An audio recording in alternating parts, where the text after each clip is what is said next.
یہاں اللہ سوچنے بھی نہیں دیتا. معصوم نے فرمایا مغرب سے مراد ہماری دادی ہے، کیونکہ مغرب کا شمار نہ دن میں ہوتا ہے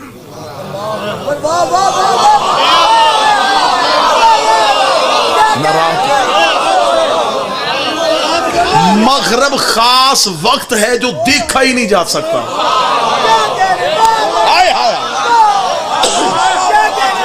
دن جا رہا ہوتا ہے، رات آ رہی ہے، رات کی تاریکی دن کی روشنی پہ چھا رہی ہوتی ہے. اس وقت میں اللہ نے نماز واجب کر دی.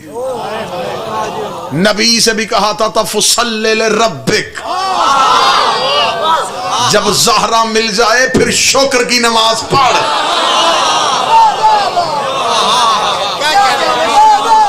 خالصتاً عرفان پڑھ رہا ہوں جی، بالکل بغیر کھوٹ کے عرفان پڑھ رہا ہوں.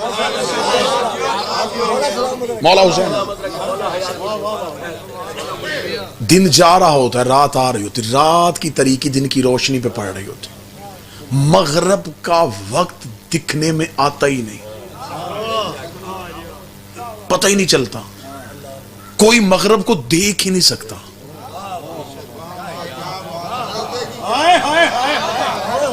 کسی سے پوچھو مغرب کیا ہے، وہ کہتا دن کا جانا رات کا آنا.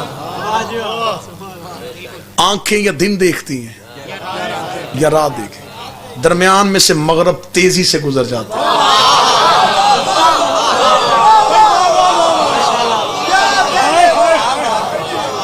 مغرب کی نماز میں قصر بھی نہیں ہے،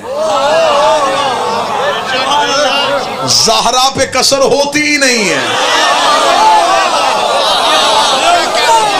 زہرا وہ واجب ہے جو ہر صورت میں ادا کرنا.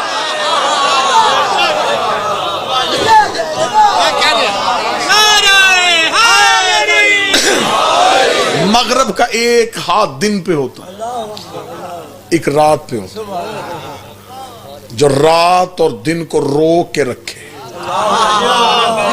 اسے مغرب کہتے ہیں. جو نبوت اور امامت کو روک کے رکھے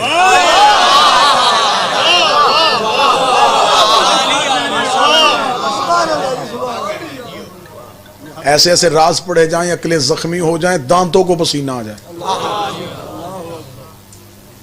نبی جو اٹھ کے کھڑے ہوتے تھے، اس میں راز کیا تھا؟ نماز پڑھنے کے لیے جاتے ہو، آپ کے سامنے کھڑا ہوا پیش نماز 11 اماموں کا نام لیتا ہے، آپ بیٹھے رہتے ہو، 12ویں کا لیتا ہے، کھڑے ہو جاتے ہو. راز کھولوں گا تو یہاں پتھر لگیں گے مجھے. ہاں ہاں ہاں، بادشاہ حسین کو ذہنی تیار نہیں نا،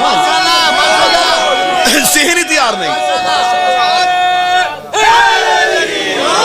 عقلیں تیار نہیں ہے، ذہن تیار ہی نہیں ہے، زمین زرخیز ہی نہیں ہے.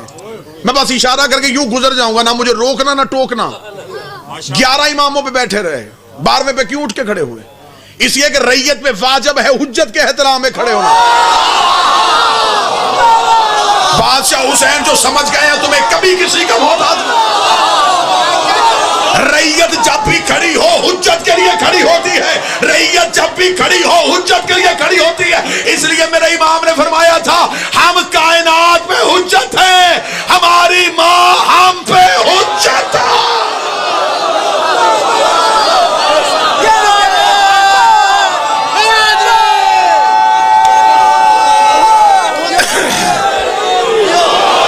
بیٹی سمجھ کے کھڑے نہیں ہو رہے، باخدا بڑی غلط تم تک اطلاع پہنچی ہے کہ پیار کی وجہ سے کھڑے ہو رہے تھے.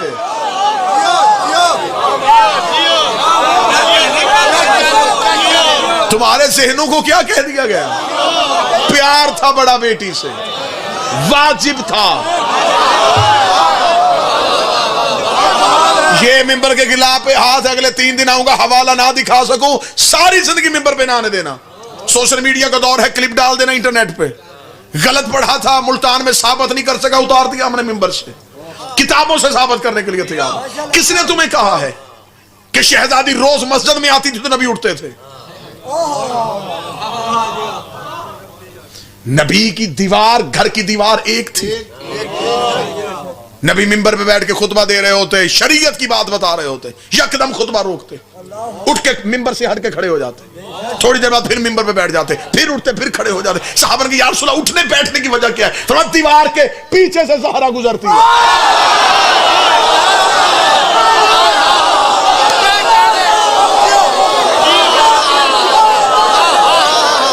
پیچھے سے گزرتی ہے.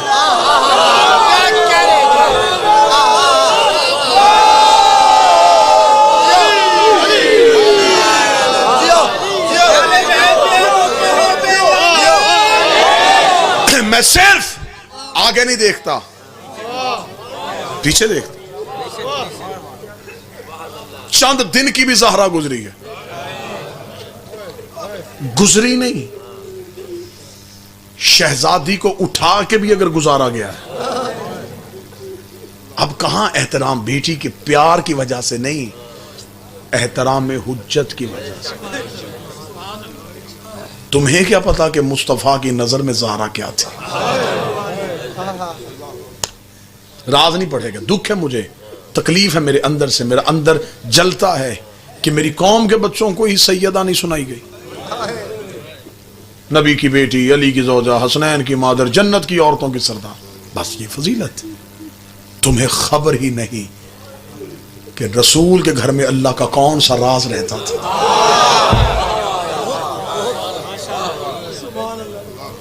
معصوم کی حدیث ہے, معصوم سے پوچھا گیا میرے مالک رسولوں کو رسولوں پہ فضیلت دی گئی ہے؟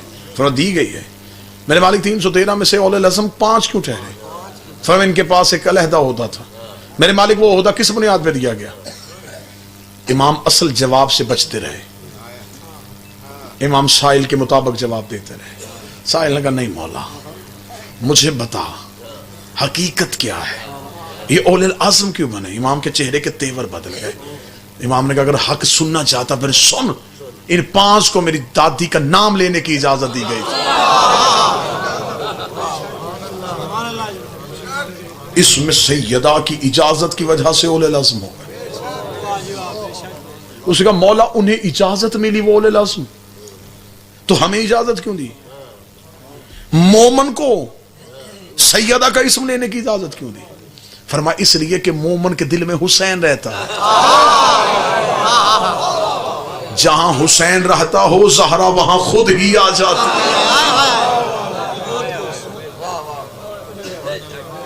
سیدہ چاہتی ہے کہ میں مومن کے دل میں رہوں, یہ قرب ملا ہے حسین کی وجہ سے. اگر جذبات پہ قابو, کیونکہ آج مصائب تو بالکل نہ پڑھے جائیں گے, یہ شب ہے اور میرا عقیدہ ہے یہ شب جو ہے یہ برکت والی شب ہے. آنسو مودت سے نکلیں تو جتنے نکلیں وہ عرفان والے آنسو ہیں.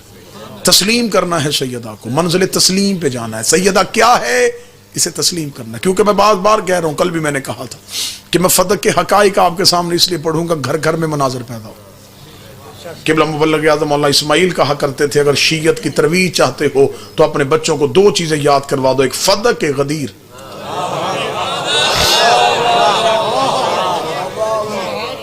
دو ٹاپک اتنے پڑھو کہ بچوں کو رٹا دو. یہ فدق یاد کر لیں گے, یہ کسی کو بولنے نہیں دیں گے. یہ غدیر یاد کر لیں گے, یہ مولوی کے کہنے پہ علی کو چھوڑیں گے نہیں.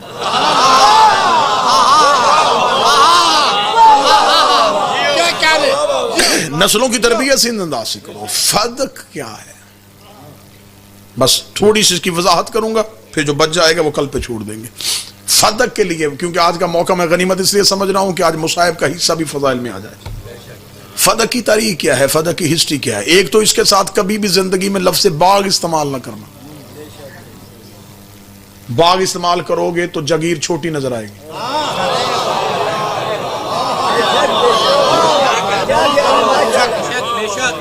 ملتان میں آم کے باغ ہیں, سارا ملتان تو باغ نہیں.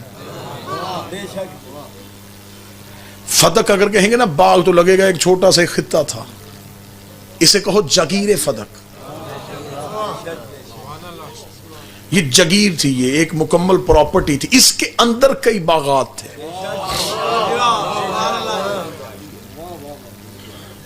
اس کی مکمل ہسٹری سام بن نوح سے شروع ہوگی. گفتگو کو متصل کروں گا، پھر جو گوشہ رہ جائے گا گزشتہ آنے والی مجالس میں انہیں پورا کر دیا جائے گا۔ یہ خیبر کے یہودیوں کے پاس تھی، میں اس کے بالکل نئے زاویے استعمال کروں گا، بالکل نئے زاویے، تھوڑی سی بچوں کو اس کی پس منظر بتاؤں پھر نئے زاویے استعمال کرنے لگا۔ یہ یہودیوں کی ملکیت تھی، جب اللہ نے علی کے ذریعے سے خیبر کو فتح کر لیا،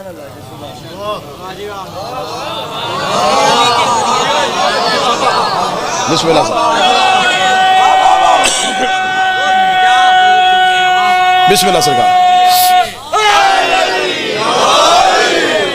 خیبر کے یہودی خیبر کو چھوڑ کے فتح میں جا کے آباد ہو، انہوں نے وہاں بیٹھ کے مسلمانوں کے خلاف، اسلام کے خلاف سازشیں شروع کر دی۔ اللہ اور نبی کے مشترکہ منصوبے کے تحت دوبارہ پھر خیبر میں علی کو بھیجا گیا۔ مولا امیر المومنین دوبارہ فتح پہنچتے ہیں، فتح میں جا کے یہ وہاں کے عمرہ کو، یہودیوں کے علماء کو، قبائل کے سردار کو اکٹھا کرتے ہیں۔ مولا امیر المومنین ایک طریق ساز خطبہ دیتے ہیں۔ مولا فرماتے دیکھو اگر تمہارے دل میں خیبر کی شکست کا بدلہ لینے کی خواہش ہے تو میں تمہیں تمہارے گھر بتانے آیا ہوں کہ خیبر میں نے فتح کیا۔ مولا حسین اگر تو بدلہ لینے کی خواہش ہے، اگر تو تڑپ رہے ہو بدلہ لینے کے لیے اور ساز سے تیار کر رہے ہو تو میں تمہیں تمہارے گھر بتانے آیا ہوں، میں نے فتح کیا۔ اگر تمہارے دل میں ارمان ہے تمہارے سردار مرحب کے قتل ہونے کا تو میں تمہارے علماء اور عمرہ کے سامنے تمہیں بتانے ہیں اسے میں نے مارا تھا۔ اگر تم سے قلعہ کموس پہ اسلام کا پرچم لہراتا ہوا برداشت نہیں ہو رہا تو میں تمہیں تمہارے سرداروں کے سامنے بتا رہا ہوں وہ میں نے گاڑا تھا۔ اگر ابھی تک تمہارے یہودیوں کے نوجوان اور بچے جا کے نجومیوں سے پوچھ رہے ہو اتنا وزنی دروازہ اکھڑ کیسے گیا، میں تمہیں تمہارے بچوں کے سامنے بتا اسے میں نے اکھاڑا تھا۔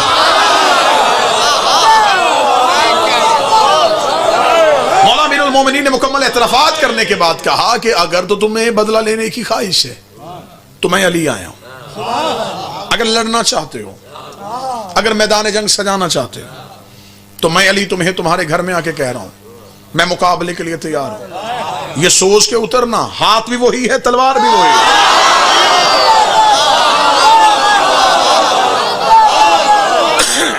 میں یہاں سے پلٹوں گا نہیں،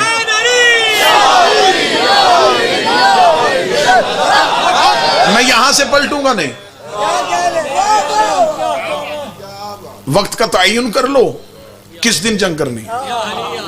یہودیوں کے عمراء نے، قبائل کے سردار نے مولا امیر المومنین سے مشورے کا وقت مانگا، علیحدہ ہوئے، مشورہ کیا، مشورہ کرنے کے بعد آ کے کہنے لگے اے فرزند ابو طالب، یہ لفظ کہنا اس بات کی دلیل ہے انہیں صرف بیٹے کا ڈر نہیں تھا، وہ ابو طالب کی تلوار سے واقف تھے۔ اے فرزند ابو طالب، ہم جنگ نہیں چاہتے، ہم چاہتے ہیں کہ ہم بھی سکون میں رہیں، اسلام کے رہنے والے مسلمان بھی سکون میں رہیں۔ امیر المومنین نے فرمایا ضمانت گارنٹی کون دے گا کہ آئندہ اسلام کے خلاف کوئی سازش نہیں ہوگی؟ انہوں نے کہا جی ہم ایک عہد نامہ لکھتے ہیں، اس میں ہم ایسے کرتے ہیں کہ ہم اپنی فتح کی ساری جگیر مسلمانوں کے رسول کو دیتے ہیں، اور بالکل نئے زاویے استعمال کرنے لگا ہوں پوری ریسرچ اور پوری تحقیق کے بعد۔ جو ہمارے سکون تھی، جہاں پہ ہماری رہائشیں ہیں، اگر آپ چاہیں تو ہم وہ بھی دے دیتے، اگر آپ چاہیں تو سکون تھی جگہ کو چھوڑ کے باقی جگہ ہم دے دیتے۔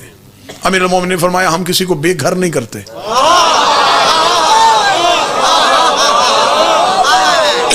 جہاں رہ رہے ہو وہاں رہو، باقی جگیر لکھی گئی، ایک عہد نامہ لکھا گیا، ایک ایگریمنٹ لکھا گیا، یہودیوں کے سرداروں نے دستخط کیے، امیر المومنین نے دستخط کیے۔ وہ تحریر لے کے امیر المومنین مدینہ پہنچے، رسالت امام کو جا کے کہا یا رسول اللہ یہ یہودیوں نے فدق جگیر لکھ کے دے دی۔ رسول کے پاس شریعت کا قانون ہے کہ وہ مال جس کو حاصل کرنے کے لیے مسلمانوں نے نہ گھوڑے دوڑائے ہو، نہ خون اور پسینہ بہا، وہ مال فیء ہے، اس میں امت کا حق نہیں ہوتا، وہ اسلام کے روب اور دبدبے کی وجہ سے ملتا ہے، وہ اسلام کے، وہ نبی کا تصرف ہوتا ہے، وہ نبی کے پاس آ گیا۔ اسلام خیبر کے بعد بہت امیر ہوا تھا، ٹھیک ہو گیا، اب بالکل ایک نیا زاویہ استعمال کرنا، بالکل نیا زاویہ، اور مجھے یقین ہے یہ ممبر کی تاریخ میں یہ زاویہ پہلی بار استعمال ہونا، اتنے وسوخ کے ساتھ میں یہ زاویہ استعمال کرنا، نیا زاویہ استعمال کرنے لگا۔ اللہ قرآن میں کہتا ہے وَانفِقُوا فِي سَبِيلِ اللَّهِ، اللہ کی راہ میں خرچ کرو۔ میرے مالک کتنا؟ فرمائے سارا نہیں، ایک حصہ، ایک حصہ مجھے دو۔ میرے مالک باقی؟ فرمایا اپنے خرچ کے لیے رکھو، مجھے ایک حصہ دو۔ سارا اللہ نے مانگا ہی نہیں۔ خدا نے کہا تیرے پاس میں مثال دے دیتا ہوں، میں ایک مثال دیتا ہوں بچوں کو سمجھانے کے لیے۔ مجھے 500 روپیہ میں نے کمایا، خدا نے کہا اس میں سے 100 مجھے دے، میری راہ میں خرچ کر، 400 تو اپنے گھر میں خرچ کر۔ مثال سے بات اس لیے کروں گا بچوں کو یاد رہے، مجھے اللہ سے محبت بڑی تھی، میں نے کہا 400 بھی نہیں رکھنا، یہ بھی تجھے ہی دینا۔ خدا نے کہا پھر ایسے کر، پھر میں بھی تیرے ساتھ چلتا ہوں، اگر تو نے 400 بھی مجھے دینا ہے، یہ 400 ہے تیرا مجھ پہ قرضہ،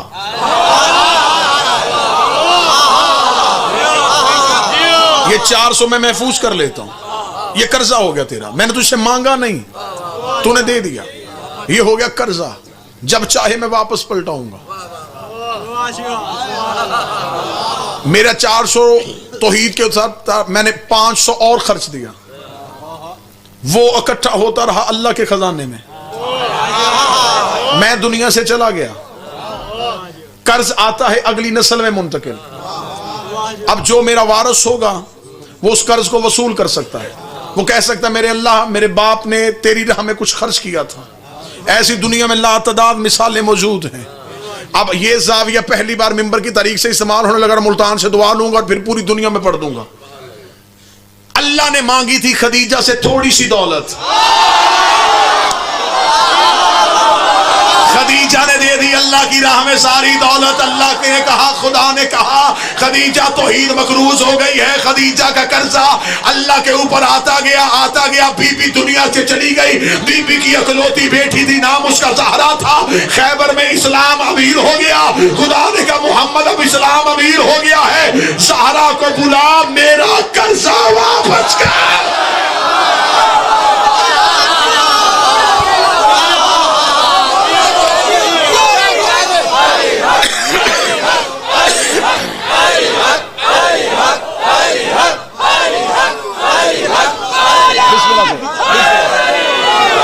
میرا قرضہ واپس،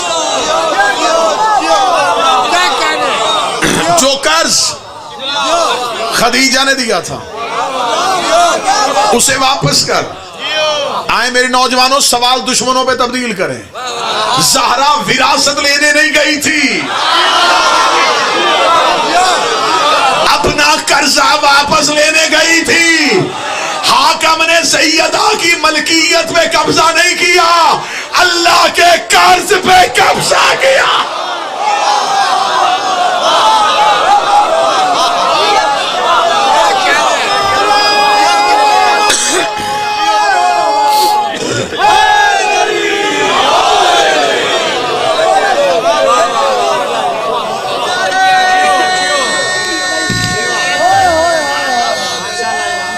بسم اللہ صاحب۔